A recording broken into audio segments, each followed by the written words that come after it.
Big breaking news. ಗೃಹ ಸಚಿವ doctor G Parameshwar ಸ್ವಕ್ಷೇತ್ರದಲ್ಲಿ ಅಪರಿಚಿತ ಮಹಿಳೆಯ ತುಂಡು ತುಂಡಾದ ದೇಹದ ಭಾಗಗಳು ಪತ್ತೆ. ಅಪರಿಚಿತ ಮಹಿಳೆಯ ರುಂಡ ಮತ್ತು ಮುಂಡ ಬೇರ್ಪಡಿಸಿ ಕೊಲೆ ಮಾಡಿರುವ ಶಂಕೆ. ಮಹಿಳೆಯ ದೇಹದ ನಾನಾ ಭಾಗಗಳು ಹಲವು ಕಡೆ ಪತ್ತೆ, ರುಂಡವಿ ನಾಪತ್ತೆ. ಅಪರಿಚಿತ ಮಹಿಳೆಯ ಕೈ, ಕಾಲು, ಹೊಟ್ಟೆ ಮತ್ತು ಕರುಳಿನ ಭಾಗ ರಸ್ತೆಯುದ್ದಕ್ಕೂ ಕಪ್ಪು ಮತ್ತು ಯೆಲ್ಲೋ ಕವರ್ಗಳಲ್ಲಿ ಪತ್ತೆ. ಮಹಿಳೆಯ ದೇಹವನ್ನ ಪೀಸ್ ಮಾಡಿ ಕೊಲೆ, ಕಪ್ಪು ಮತ್ತು ಯೆಲ್ಲೋ ಕವರ್ ಪಾಕೆಟ್ ಮಾಡಿ ಎಸೆದಿರುವ ದುಷ್ಕರ್ಮಿಗಳು. ಬೀದಿ ನಾಯಿಗಳು ಪ್ಲಾಸ್ಟಿಕ್ ಅನ್ನ ಎಳೆದಾಡುತ್ತಿರುವುದನ್ನು ಕಂಡ ಸ್ಥಳೀಯರು ಪೊಲೀಸರಿಗೆ ಮಾಹಿತಿ. ಕೊರಟಗೆರೆ ತಾಲೂಕು ಹೊಳವನಹಳ್ಳಿ ಹೋಬಳಿಯ ಚಿಂಪುಗಾನಹಳ್ಳಿ ಹೊರವಲಯದ ಮುತ್ತಾಲಮ್ಮ ದೇವಾಲಯ, ಗರುಡಚಲ ನದಿಯಿಂದ ಲಿಂಗಾಪುರದವರೆಗೆ 3 ಕಿಲೋಮೀಟರ್ ವ್ಯಾಪ್ತಿಯ 5 ಕಡೆ ದೇಹದ ಭಾಗಗಳು ಪತ್ತೆ. ಘಟನಾ ಸ್ಥಳದಲ್ಲಿ ಬೀಡು ಬಿಟ್ಟ ಕೊರಟಗೆರೆ ಪೊಲೀಸ್ ಅಧಿಕಾರಿಗಳು ಹಾಗೂ ಸಿಬ್ಬಂದಿ. ಘಟನಾ ಸ್ಥಳಗಳಲ್ಲಿ ಗುಂಪಾಗಿ ನಿಂತ ಗ್ರಾಮದ ಜನರು. ಘಟನಾ ಸ್ಥಳಕ್ಕೆ ತುಮಕೂರು ಎಸ್ಪಿ ಅಶೋಕ್ ಭೇಟಿ ಪರಿಶೀಲನೆ. ಸಾಕೋ ತಂಡ ಸ್ಥಳಕ್ಕೆ ಭೇಟಿ ನೀಡಿ ಹೆಚ್ಚಿನ ತನಿಖೆ ಕೈಗೊಂಡಿದ್ದಾರೆ. ಈ ಸಂಬಂಧ ಕೊರಟಗೆರೆ ಪೊಲೀಸ್ ಠಾಣೆಯಲ್ಲಿ ಪ್ರಕರಣ ದಾಖಲಾಗಿದೆ ಎನ್ನಲಾಗಿದೆ.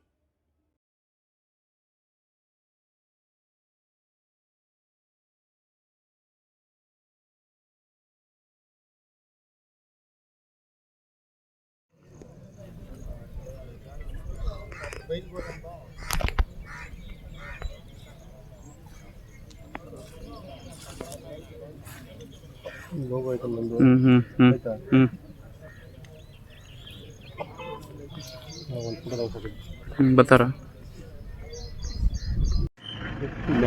ಬಂದು ಒಂದು ಕಡೆ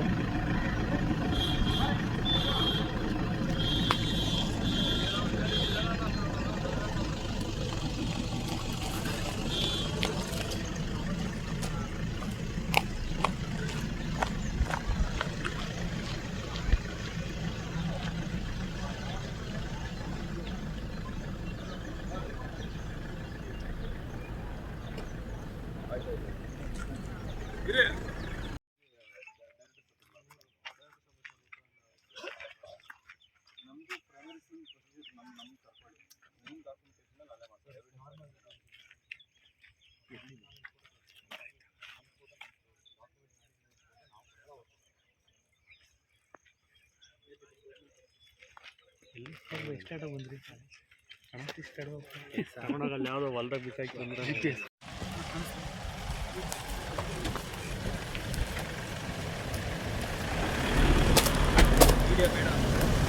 ಅಲ್ಲಿ ಬರಲ್ಲ, ಯಾರು ಬರಲ್ಲ.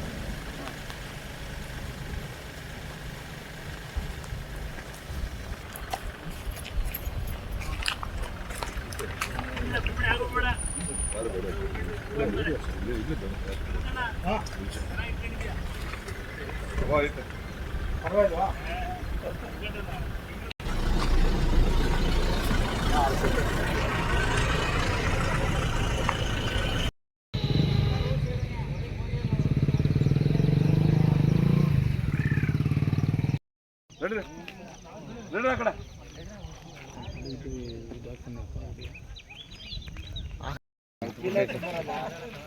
ವಾಲ್ಟರ್ಕ್ಕೆ ನಾ ಹೇಳೋದಕ್ಕೆ ಸಿಕ್ಕಿರೋದು 3-4 ದಿನ ಆಗವಪ್ಪ ಇದು. 3-4 ದಿನ ಆಗೈತೆ.